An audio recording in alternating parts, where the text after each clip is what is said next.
আপনার মোবাইলে কি অ্যাপগুলো বারবার নিজে নিজে আপডেট হয়ে যাচ্ছে?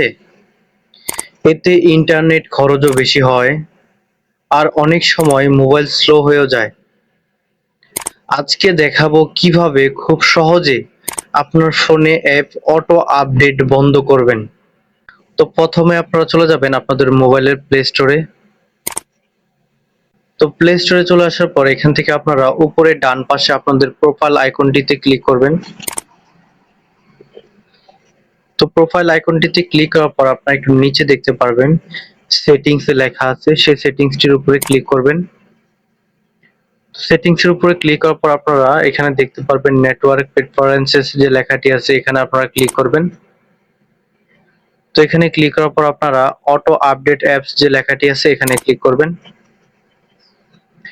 তারপর এখান থেকে আপনারা বেশ কয়েকটি সেটিংস দেখতে পারবেন, এখান থেকে আপনারা ডোন্ট অটো আপডেট অ্যাপস যে লেখাটি আছে এখানে আপনারা ক্লিক করবেন। তো বন্ধুরা, এইভাবে আপনি সহজেই মোবাইলের অ্যাপ অটো আপডেট গুলো বন্ধ করতে পারবেন। আর অবশ্যই টেক টিপস পেতে চ্যানেলটি সাবস্ক্রাইব করতে ভুলবেন না।